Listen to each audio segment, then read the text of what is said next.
I work at a game development company in Orlando, Florida. It was a stressful couple of weeks for me, and I was really pressed for time before a game's deadline, so I had to stay at the office late almost every night that week. It was a rainy Wednesday night of that week. It was completely pitch black outside, with the occasional strike of lightning lighting up the place, and the sound of the rain pouring on my office window was helping me concentrate on my coding. There was one other person in the office at this point, my coworker Chaz. He was finishing up on his work as well. He was also pressed for time on a strict deadline. By now it was easily between 8 and 9 o'clock, and Chaz knocked on my office door before telling me he was heading out. He asked if I was okay locking up the place, and I told him of course. Then he was off on his merry way. I heard the front door of our company's office slam shut behind him, and with that I was alone. Our entire office is in the shape of an L. The entrance is at one end, and my office is down the short line of the L, basically the corner office.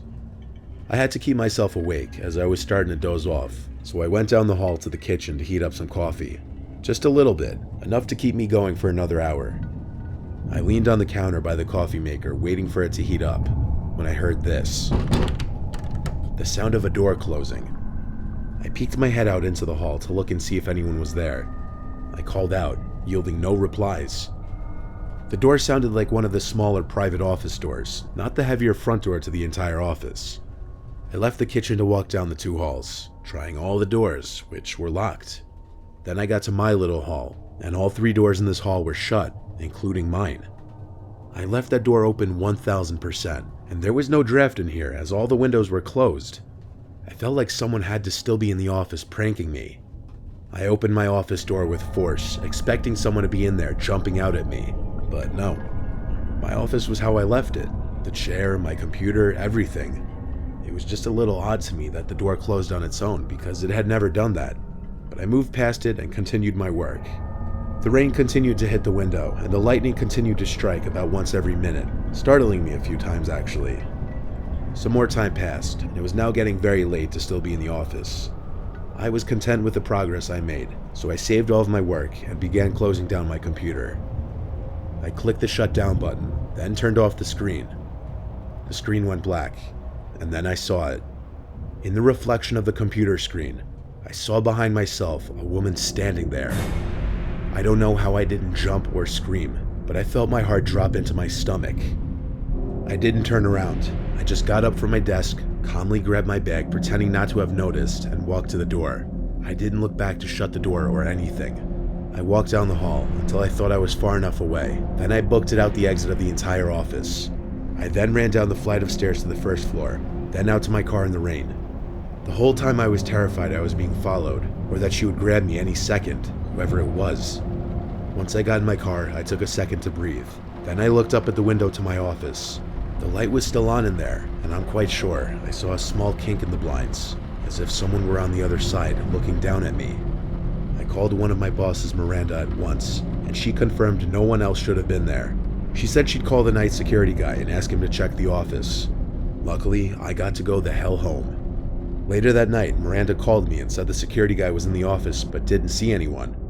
I told her what I saw one more time, and it freaked even her out.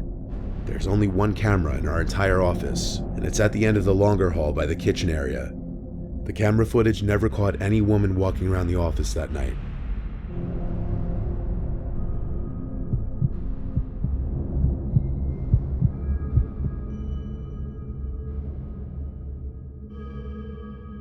A long time ago, I did security work in an office building in Midtown Manhattan. It was mid-November, so one of the offices was looking to start decorating their office space with Christmas decorations, which were held in the basement along with other storage. I usually stood in the lobby area of the building just as general security. It was usually an uneventful job for the most part. But on this cold November Monday, my view of this job changed entirely. An employee of this dermatology office on one of the upper levels of the building apparently had gone down to the basement and had reported that all the lights were out and that the elevator wasn't running to the basement floor. This sounded like the electrician's job, until I was also told that there were multiple broken-in doors down there, implying a break-in over the weekend. That's when it became my job to go down there and investigate. Since the elevator wasn't going down to that level, I would have to take the stairs down there. I was going down there alone since I was the only security guard on duty that day. I took a flashlight with me down there since the power was out. I'd be lying if I said this wasn't nerve-wracking going down there alone. On this level was just storage, electrical components, and janitorial equipment. It was a small maze of corridors with different rooms, and navigating this in the dark with nothing but a flashlight was making the hairs on my body stand up. There were different doors in the corridors, which would lead to different storage rooms for many of the different businesses that rented office spaces in the building. And the call turned out to be true. Many of these doors were bashed in. Some of them were so badly damaged that they looked like they were destroyed with an axe. This was more serious than I thought. I was just a security guard. I didn't make enough money to go searching for potentially dangerous people in the basement without a gun. I looked into each room with broken down doors, but each room still seemed to be full with supplies. I couldn't find any trace of theft, but someone clearly came down here with a purpose. I continued looking into the rooms, just peeking in for a second with my flashlight. Then I heard a slam elsewhere in the basement. And suddenly everything went dead silent. The basement noises I was hearing before, from whatever they may have been coming from, a boiler, the pipes, whatever it was, stopped. And I was now in a dead silent basement where I could hear every last sound. Every footstep I took now sounded 10 times louder. Someone was in the basement still, evident by that slam. It may have been another door. It may have been whatever caused the noises to stop. Stupidly, I called out, "Anyone here?" and my voice echoed down the corridor. I continued slowly back the way I came. I wasn't staying down there another moment. This was a job for NYPD at this point. I was almost to the stairs when I heard this heavy breathing coming up from around the final corner. I instantly knew it to be heavy breathing. I was scared shitless. Why was I put in this situation? I turned off my flashlight and tiptoed just a little closer to look around the corner, and weirdly the breathing stopped. I said one hello, then turned the flashlight back on. Even though the light wasn't aimed exactly in that direction, I still easily saw this extremely tall, hunched over figure facing the wall with some kind of long object that could have been a weapon in his hand. I say his because there was no way a person this big and this stature could have been a woman. I also saw their face turn in reaction to the light. It was this pale, abnormally long face. I think they were bald. Another reason I say it was a man, but I didn't look too long. I ran past the figure to the stairs, screaming back at him that the cops are coming, you need to leave now. I ran all the way back up the stairs, through the basement door, then locked it and called 911. A bunch of NYPD cars came, and it was a big thing. At least 4 police officers went down there. I felt pretty useless, I have to say, but removing a dangerous, armed, giant human from the basement with the lights off was not in my job description. I was in the lobby when the officers came back, alone. They didn't have that person I saw with them. They couldn't find him. One of the building's electricians came to fix the electrical issues in the basement. It had something to do with a circuit box in the basement being tampered with. With the lights back on, police still couldn't find anyone down there. There are multiple stairways back upstairs from the basement, which he may have left through. Everyone believed what I saw, though. Those doors didn't smash themselves open. I took sick days the next few days, and every night for a week, I'd lay awake, constantly checking around my room in the dark, scared I'd see some giant figure standing in one of the corners.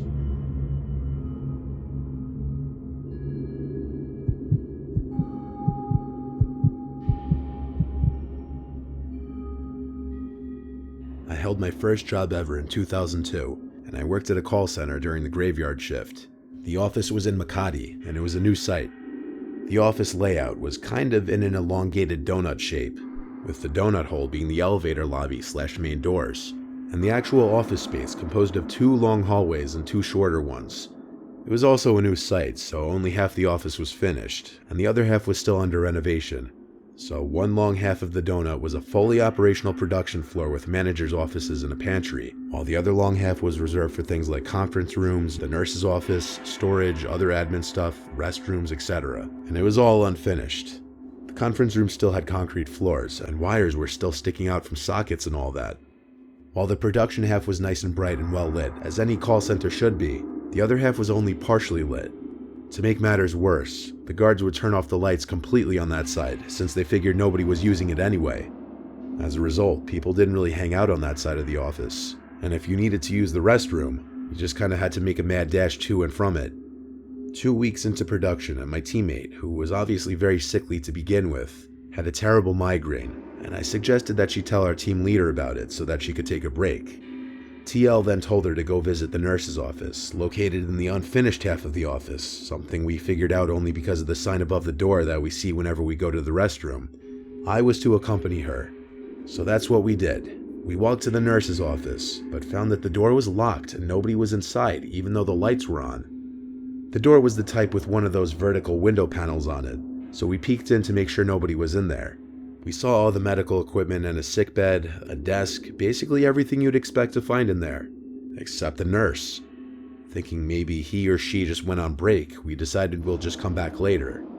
After half an hour or so, we did go back, only to find that the light at the nurse's office was off. I remember us being pretty pissed off at the thought that maybe the shift nurse had gone home, but we checked the door anyway to see if maybe there would be a sign or note with the nurse's schedule or whatever.